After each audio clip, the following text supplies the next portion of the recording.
Déjenme comenzar con el tema de derechos de agua y autos chocolate. Estas iniciativas no las habíamos incluido nosotros en la propuesta que enviamos de ley de ingresos y miscelánea.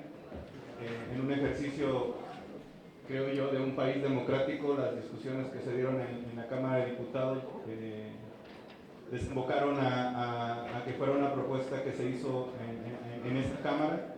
Nosotros evaluamos cuál era el impacto, digamos, en términos de derechos de agua.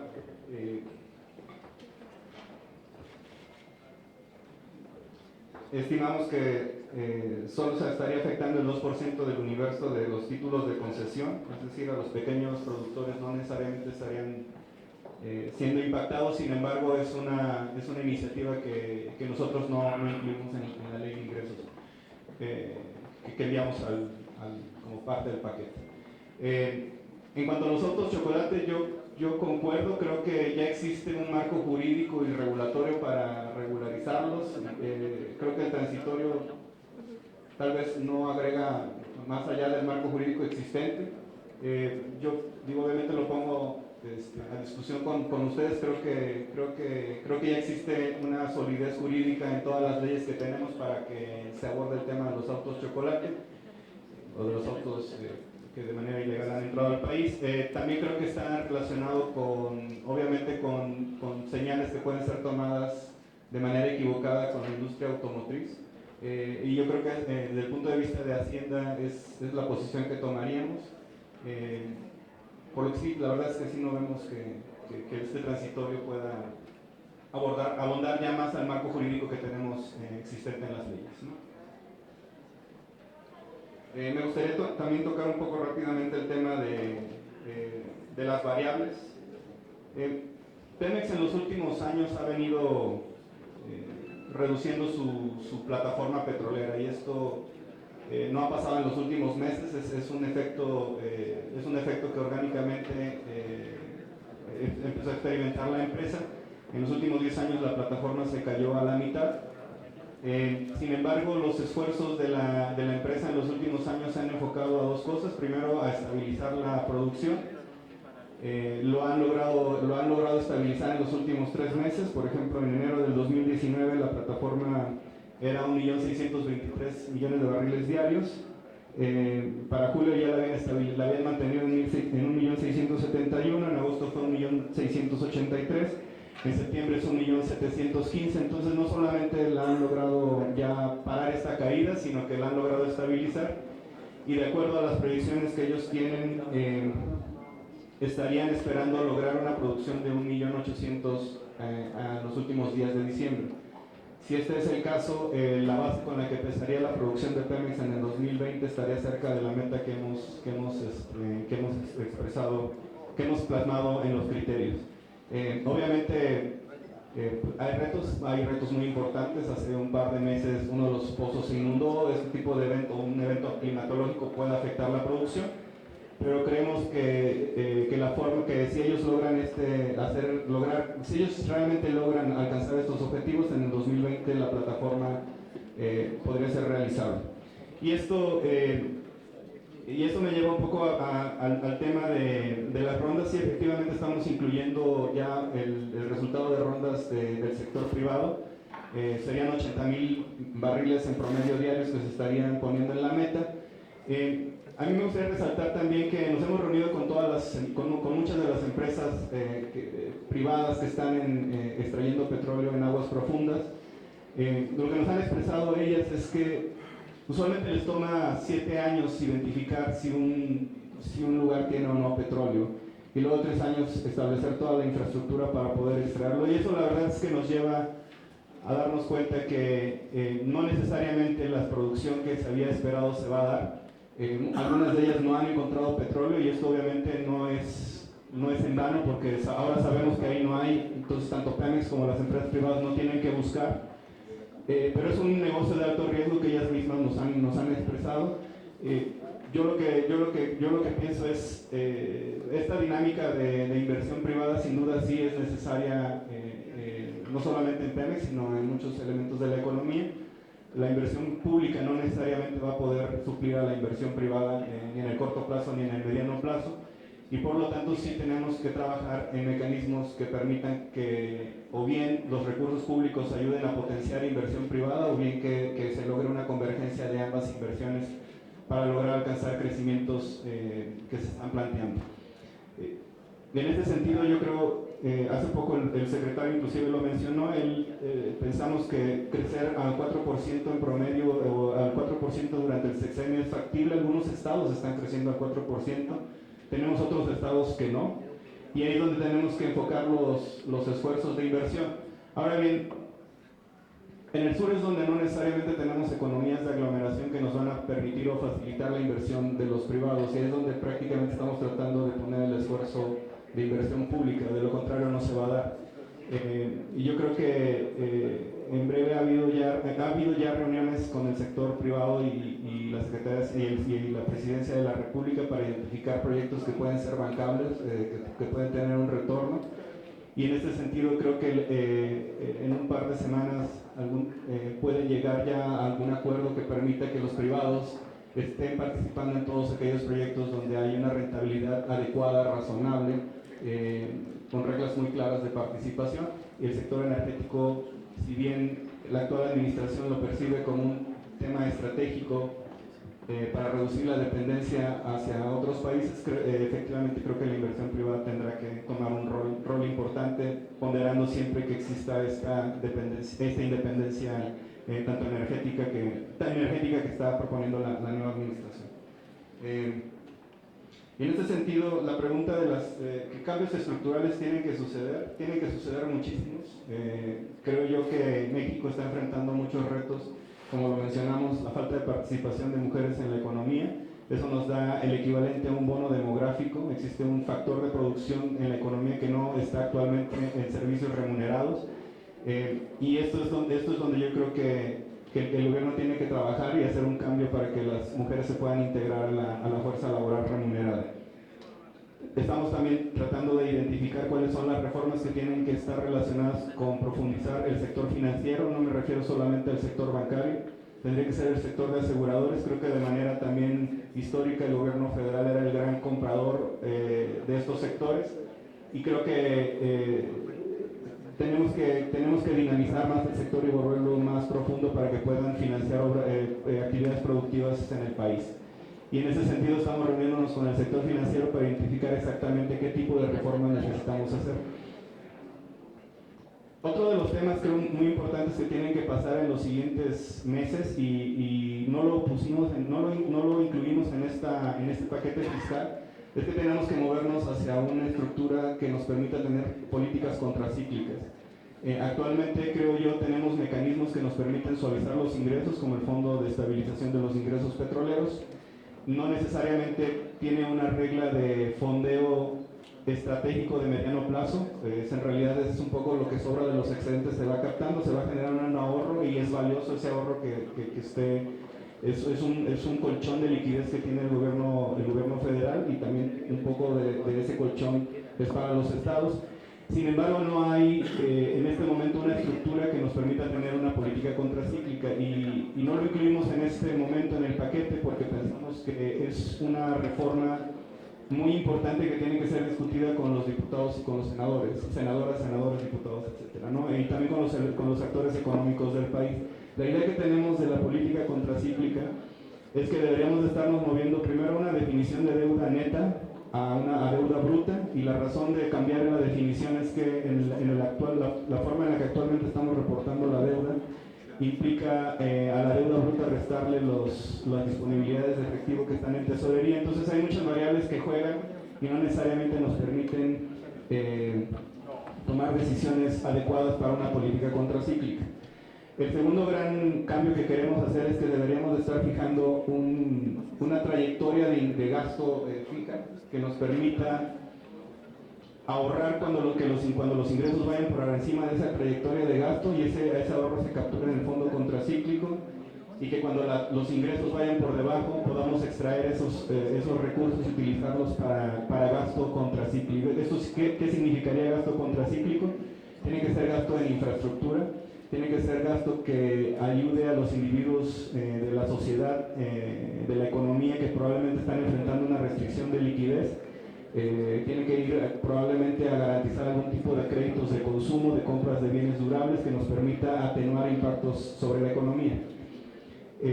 Ya tenemos prácticamente una regla que nos gustaría empezar a discutir con ustedes, que vamos a poner obviamente a su consideración una vez que pase el paquete, pero en este momento México sí no tiene una estructura que nos permita reaccionar con una política energética muy de mediano plazo, y creemos que ese es el próximo paso que tenemos que dar. En el mismo sentido, hemos sido muy vocales también en expresar nuestro acuerdo de que se generen pesos y contrapesos para identificar, mejor dicho, para establecer marcos macroeconómicos que estén muy bien informados y que sean debatidos y discutidos. Hay una iniciativa que se lanzó en la Cámara de Diputados de crear lo que sería el equivalente a un consejo de expertos. Perdón. Muy bien. Bueno, muy bien, y creo que creemos que este tipo de iniciativas que fortalecen los pesos y contrapesos son muy beneficiosos para el país, porque nos permitiría discutir en un marco de discusión técnica lo que serían los acuerdos, los criterios macroeconómicos con los que se formulan. Entonces, eso lo vemos bastante bien. Si bien nosotros no podríamos apoyar porque habría un conflicto de interés en lo que nosotros pudiéramos facilitar información, etcétera, lo haríamos de manera muy gracias. Con respecto a la economía digital, efectivamente no es el objetivo inhibir sectores emprendedores de las plataformas. Nos estamos enfocando solamente a los ingresos que se generan por servicios. Esto lo vemos como una estrategia de nivelar el campo de juego, ¿no? Hay servicios de hotelería que están establecidos, que pagan supervisión, que tienen todas las autorizaciones alrededor de ellas, y están pagando IVA. En este sentido, lo que creemos es que los servicios, por ejemplo, de hospedaje que se dan a través de las plataformas, solamente tendrían que estar pagando el mismo nivel de IVA que paga un hotel. De la misma manera, los servicios de transporte, que ya todos conocemos y que a veces usamos en la ciudad, pues también hay un sector de taxis que han pagado impuestos, pagan los impuestos relacionados con su actividad, y prácticamente estamos nivelando el campo de juego con esta iniciativa.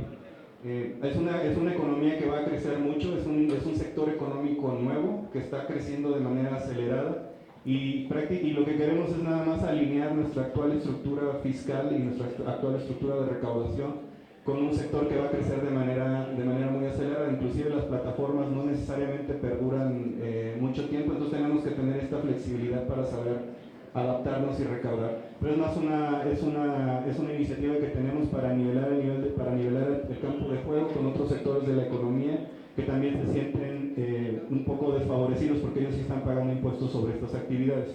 Me gustaría resaltar que, derivado de las reuniones que tuvimos con las empresas, yo creo que de manera muy colaborativa ellas se sentaron, y quiero hacer un reconocimiento a las empresas porque estuvimos discutiendo de manera muy intensa.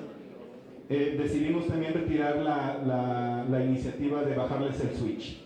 Sí creemos que lo que hemos establecido con ellas es reunirnos cada 2 meses para ir viendo cómo van sus avances. Hay 2 cosas que ellos van a tener que hacer, que va a ser modificar sus plataformas para poder retener este impuesto, y esto va a implicar inversiones de su lado. Ellos nos pidieron una extensión de este plazo, el plazo lo hemos establecido en las modificaciones a la minuta. Con ellos empezamos una discusión hace aproximadamente 6 meses, todavía faltan otros 2 meses para que acabe el año, entonces prácticamente ya llevan 8 meses que ellos están conscientes de que van a tener que realizar estas inversiones.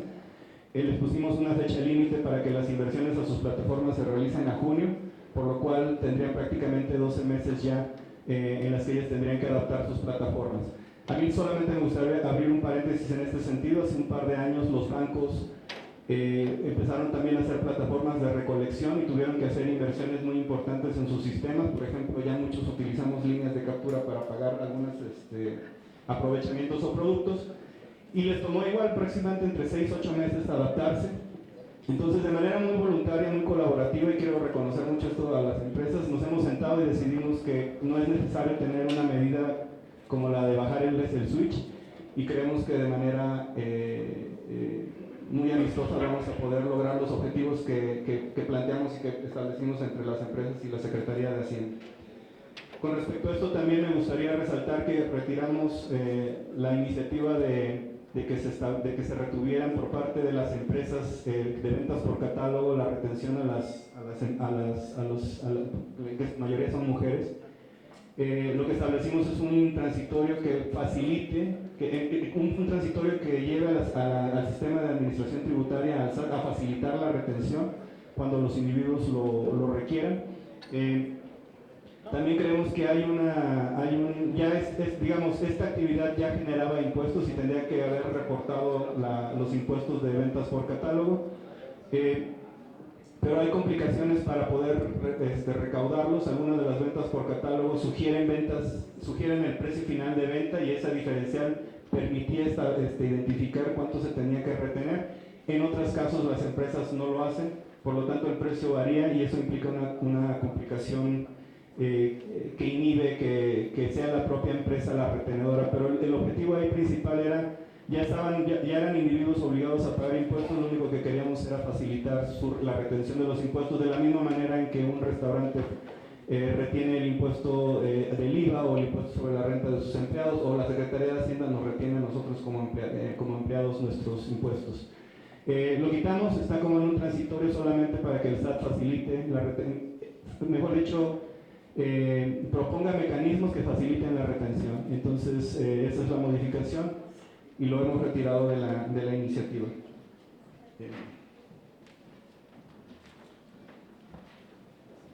Con respecto a nuevos sectores que se quieran grabar, como la cannabis,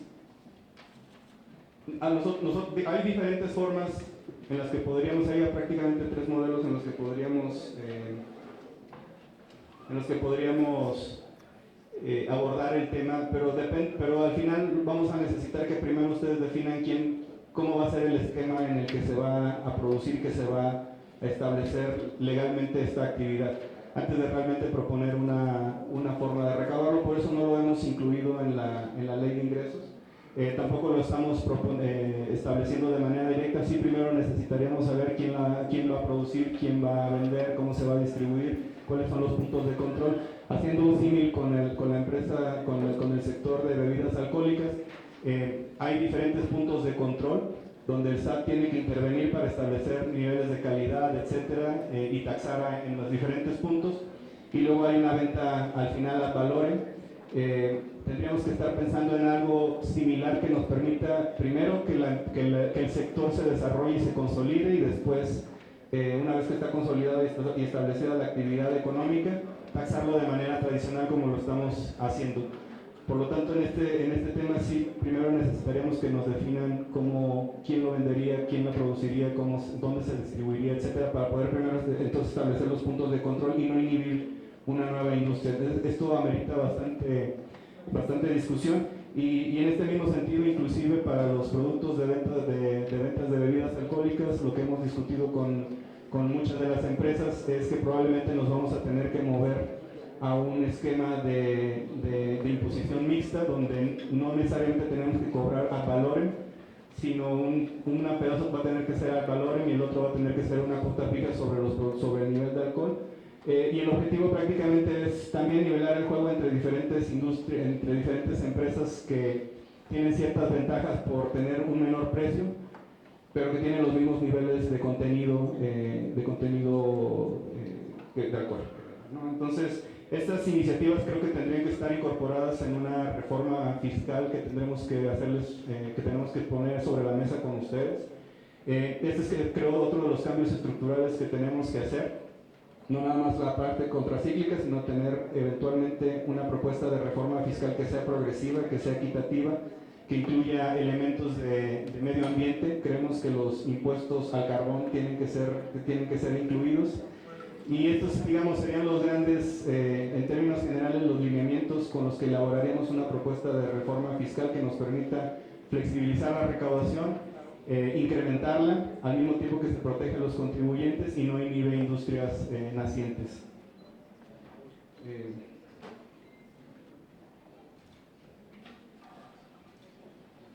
Con respecto al ahorro, Esta es nosotros solamente actualizamos una regla que ya estaba en la ley que fue incluida en la ley desde el 2003. La fórmula con la que se determina implica que tenemos que actualizar con base en el diferencial que se genera por la tasa nominal de ahorro de los gobiernos, de los instrumentos de gobierno menos la inflación, derivado de que somos uno de los países con tasas de interés nominales más altas en el mundo, y que la inflación se ha venido desacelerando de manera muy rápida en los últimos meses. El diferencial se amplía y la fórmula que está en la ley desde el 2003 prácticamente nos establece que tendríamos que hacer esta actualización. Es una actualización que no definimos de manera discrecional, por eso creo que se estableció de manera muy adecuada una regla clara para irlo actualizando. Es prácticamente lo que hicimos. Entonces no es un impuesto nuevo al ahorro, es solamente la actualización de una regla que está establecida en la ley. Seguimos la fórmula tal cual está en la ley. Si consideran que habría que hacer modificaciones, creo que sería algo que tendríamos que discutir de manera muy estudiada y muy informada, pero prácticamente solo actualizamos esta regla, ¿no? Cierro yo aquí mi intervención para la siguiente. Gracias. Gracias, subsecretario. Agradecemos sus respuestas y seguimos con la segunda ronda de intervenciones de las y los